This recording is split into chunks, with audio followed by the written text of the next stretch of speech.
Okay, so today we're going to start on lesson number 3. Okay, so we talked about how the Articles of Confederation is too weak. They needed something new. The country was having too many financial problems. And there was violence going on, and there was too many issues going on. The government didn't have any powers for them. Before we do start that, actually, let me stop sharing for a second. I want to go over the last quiz that we did because there were a couple of things that everybody missed and I want to go over. Okay, so first of all, the first question, by the end of 1776, all states have written their constitutions. That was not true. It wasn't until 1780 that every single state had their constitution. So at the end of 1776, not all states had a constitution. So that is false. Another problem that a lot of people missed was back then, under the Articles of Confederation, there was no president. There was no such thing as the president of the United States back then. It was only the governor that they wanted to limit the power. There was no president. So that didn't even exist. So that shouldn't have been a choice. So it was the governor that they wanted to limit the power on. Another question, let's go over. So the territory that was created at the lands north of the Ohio River and the end of the Mississippi River, that was the Northwest Territory. That's the Northwest Territory. And a weakness that the Confederation that couldn't deal with was the nation's finances. The nation could not, one of the major problems with the Articles of Confederation, it could not deal with the nation's finances on that one. So those are a couple of things. Oh, and another one is America's a republic. That means that we elect our representatives. We elect our representatives. We are a republic. And one of the Confederation's accomplishments, one of the things the Confederation was able to do, and they did make new states in the West. So they had the new territory in the West. And a lot of you didn't think this, but the Articles of Confederation did say that they can deal with foreign affairs. So they did deal with foreign affairs. So they just had no power when it came to trade. They had no power when it came to trade. So they couldn't stop Britain from blocking off the West Indies, and they couldn't deal with Spain that was blocking off the Mississippi River. So they had no power with trade, but they could deal with foreign affairs. Okay, so now we're going to now I am going to share. Okay, so we're going to go to lesson number 3. Lesson 3, a new plan of government. It matters because the Constitution contains features that came from the best political thinkers and that have helped the nation survive and thrive. The Constitution's sources. Guiding question. From where did the framers of the Constitution borrow their ideas about government? Although an American document, the Constitution has roots in other civilizations. The delegates who wrote the document studied the history of political thought in an effort to avoid the mistakes of the past. Many ideas found in the Constitution came from European political institutions and writers. The framers who shaped the document were familiar with the parliamentary system of Britain. Many had taken part in their colonial or state assemblies. They valued the individual rights guaranteed by the British judicial system. Although the Americans broke away from British rule, they respected many British traditions or cultural beliefs and practices. Okay, so the Constitution just didn't come out of thin air. James Madison didn't just say, oh, I'm going to come up with the Constitution. Just like with the Declaration of Independence of Thomas Jefferson, he got his ideas from the philosopher Locke. So he got a lot of his ideas from Locke and his philosophical ideas.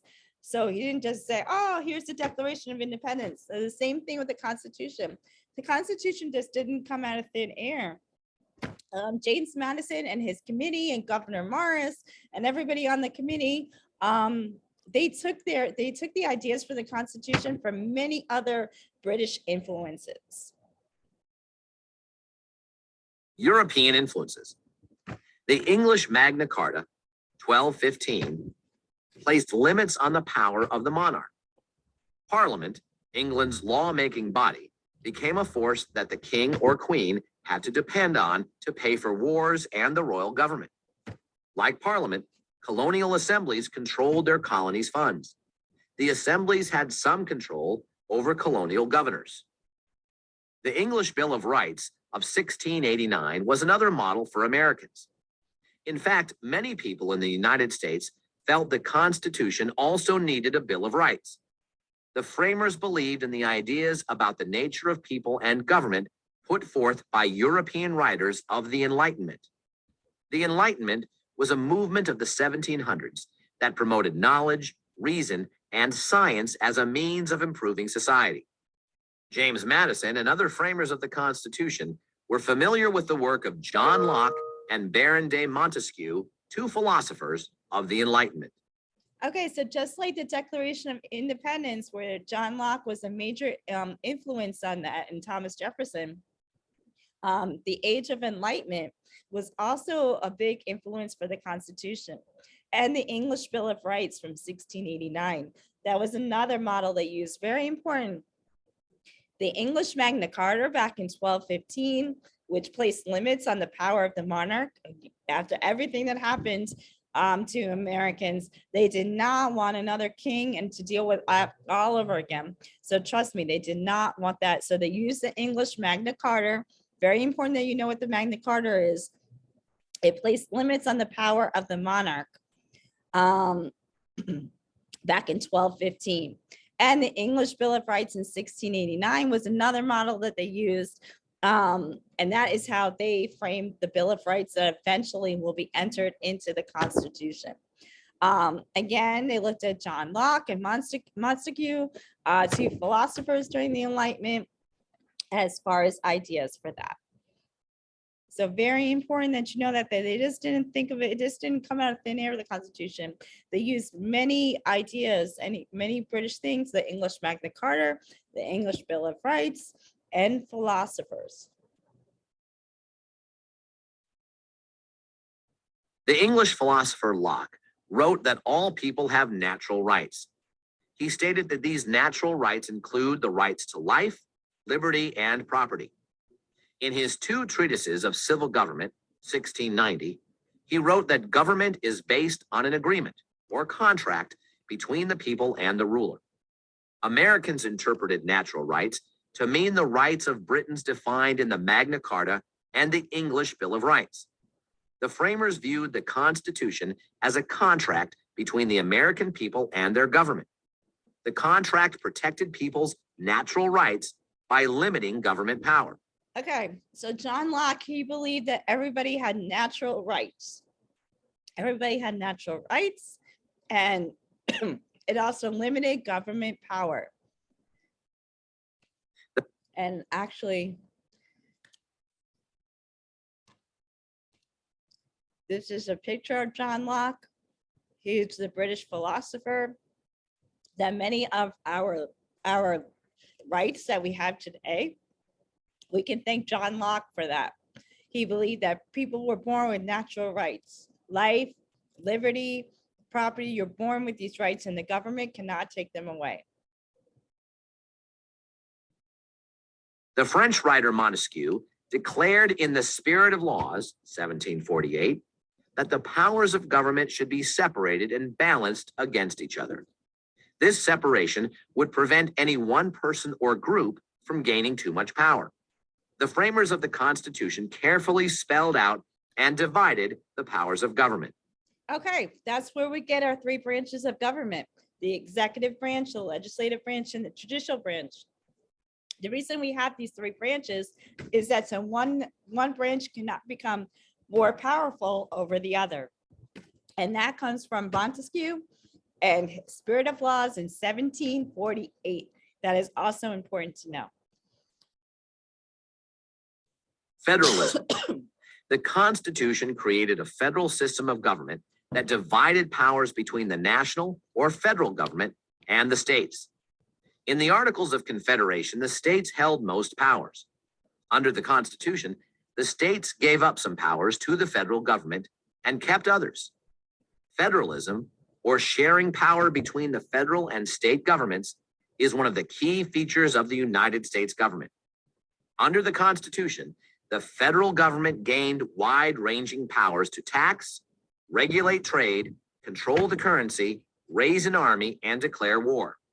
It could also pass laws that were necessary and proper for carrying out its responsibilities. Okay, so federalism is very, very important.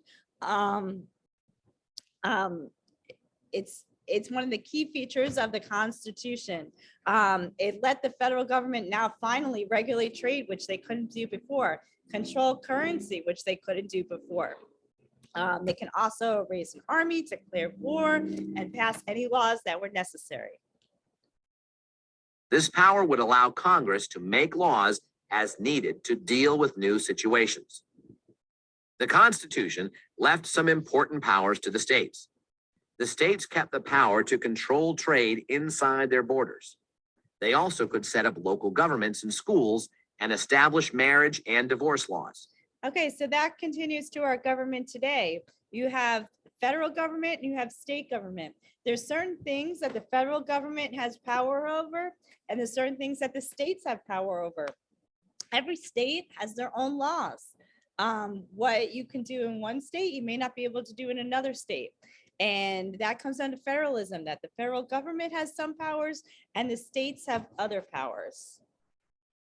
The Constitution also called for the sharing of some powers between the federal and state governments.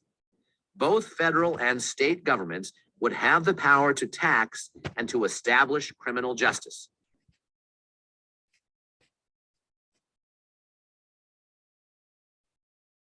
While the states had certain powers and shared others with the federal government, the Constitution and the laws of Congress were to be the supreme law of the land.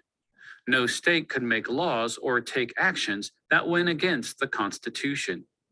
Federal courts would settle disputes between the federal government and the states on the basis of the Constitution.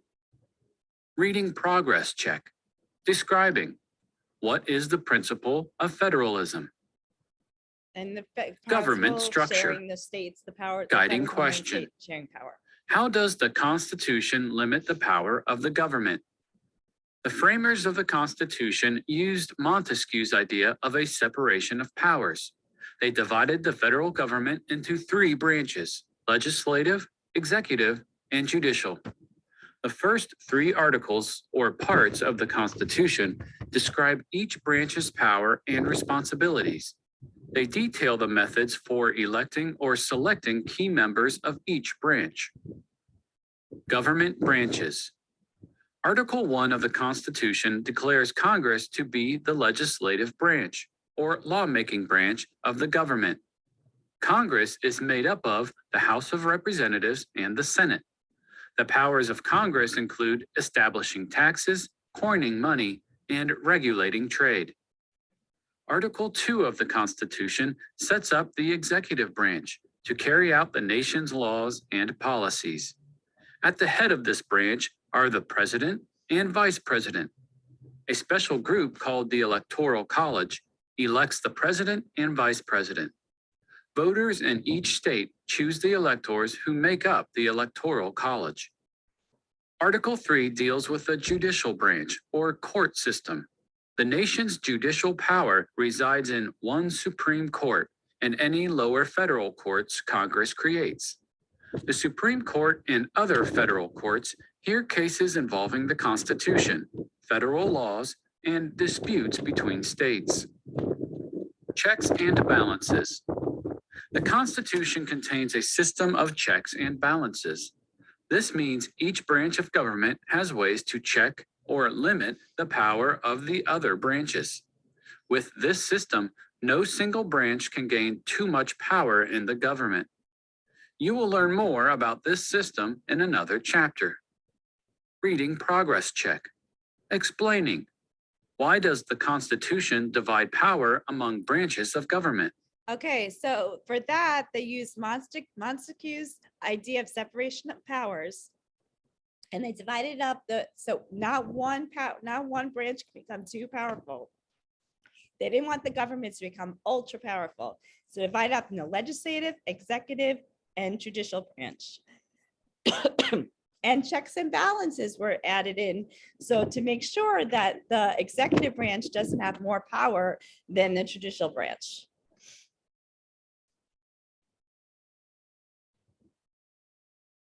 Okay, so the national government could coin money, maintain an army and navy, declare war, regulate trade, and carry out all express powers. That's what only the federal government can do. What they both can do is establish courts, establish laws, collect taxes, borrow money, and provide general welfare. That's both the federal government and the state, what they both can do. And states can regulate trade within their own state. They can protect public welfare and safety. They can conduct elections. Every state does elections their own way. There's no federal law. Every state does elections their own way. And they can establish local governments. And even when it comes to like COVID, every state handles COVID in a different way. These are state powers that the states have. And the federal government really doesn't have control over that. Okay, hold on. Let me get this down. Hold on, guys, sorry. Okay. Stop sharing for a second. Okay, let me go back to that.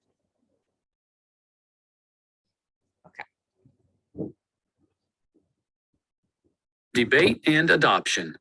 Guiding question. How was the Constitution ratified? Before the Constitution could go into effect, 9 states had to ratify or approve it. Americans debated the arguments for and against the Constitution in newspapers, at meetings, and in everyday conversations. Okay, so they couldn't just say, okay, here we go, here's our Constitution. And again, remember under the Articles of Confederation, it would have had to been all 13. But under the new Constitution, only 9 states had to ratify it. Federalists and Anti-Federalists. People who supported the new Constitution were called Federalists. They took this name to stress that the Constitution would create a system of federalism, a government in which power is divided between the national government and the states. Among them were George Washington and Ben Franklin. James Madison, Alexander Hamilton, and John Jay wrote a series of essays explaining and defending the Constitution. Called the Federalist Papers, these essays were later published in newspapers and sent to delegates at state conventions. They made a powerful argument in favor of ratification. Okay, so all these people, Benjamin Franklin, James Madison, George Washington, Alexander Hamilton, John Jay, they were all for the Constitution. They believed it was perfect, just the way it was. They were called Federalists. They defended it, but not everybody was for the Constitution. Those who opposed the Constitution were called Anti-Federalists. They wrote their own essays, which later came to be known as the Anti-Federalist Papers. Anti-Federalists argued that a strong national government would take away liberties Americans had fought for in the American Revolution. They warned that the government would ignore the will of the states and favor the wealthy few over the common people. Anti-Federalists favored local government that was controlled more closely by the people. Okay, so the Anti-Federalists, they were afraid that things were going to go back to the way they were before the Revolutionary War. They were afraid the government was just going to have too much power over the people. The people were going to lose all their rights. They didn't like what was going on. So we had the Federalists who were for the Constitution, how it was. They believed it was working. It was the idea of federalism, dividing power between the national government and the states. And the Anti-Federalists, they felt like the government was taking rights, individual rights away from people. A Bill of Rights. The strongest criticism of the Constitution may have been that it lacked a Bill of Rights to protect individual freedoms. Several state conventions announced that they would not ratify it unless a Bill of Rights was included. George Mason expressed the problem. Primary source. There is not a Declaration of Rights, and the laws of the general government being paramount to the laws and constitutions of the several states, the declarations of rights in the separate states are no security. From Objections to this Constitution of Government, September 1787. Okay. Connections to today. So a big argument is that there was no Bill of Rights, which again goes back to the English Bill of Rights and the philosophy of John Locke, who believed in everyone had natural rights, the right to life, liberty, and property. And here you have the Constitution, and it doesn't have a Bill of Rights. So that was one of the big criticisms of Anti-Federalists had of the Constitution.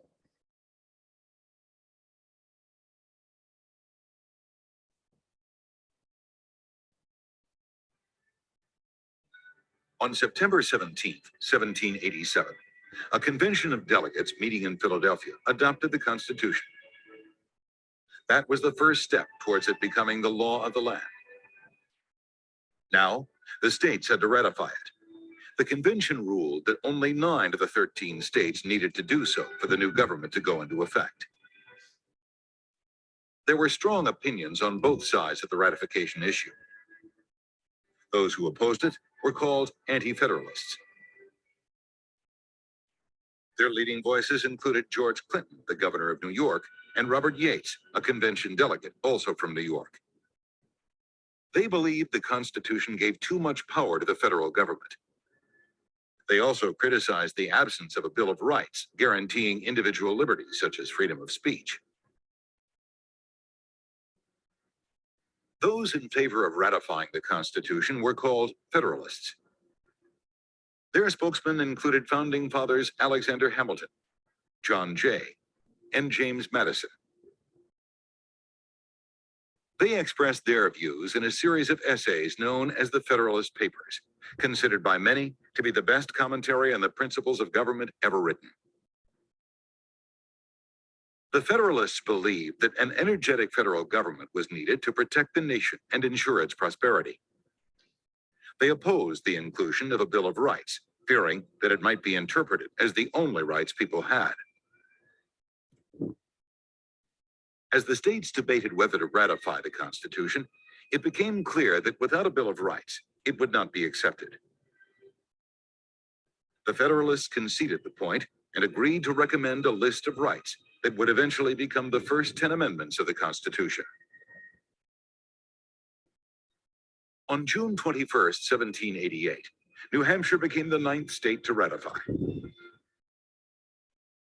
Upon receiving the news, the Congress of the Confederation set a timetable for the start of operations under the Constitution. On March 4, 1789, the government of the United States as we know it officially began. Okay, so in 1789, Constitution was officially ratified.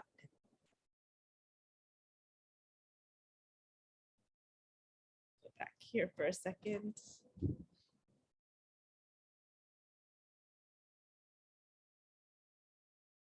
Just want to show you that visual.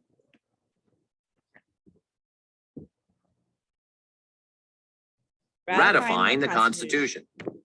On December 7th, 1787, Delaware became the first state to approve the Constitution. By June 21st, 1788, the 9th state, New Hampshire, ratified it. In theory, this made the Constitution law. However, without the support of the largest states, New York and Virginia, the new government could not succeed. In Virginia, Patrick Henry claimed the Constitution did not place enough limits on government power. Still, Virginia did ratify the document after promises that there would be a Bill of Rights amendment, something added to a document. This promise was met in 1791. In July 1788, New York ratified the Constitution, followed by North Carolina in November 1789 and Rhode Island in May 1790. Progress check. Explaining. Why was it important that the largest states ratify the Constitution? Think about it. Without the support of the larger states, the government cannot succeed. You needed to have that population. So it's really important that the larger states were on board with this. So they wanted to make these larger states happy. So they realized that they did have to have a Bill of Rights. And so the Bill of Rights was amended it was added to the Constitution. Okay, let's take a look at this political cartoon.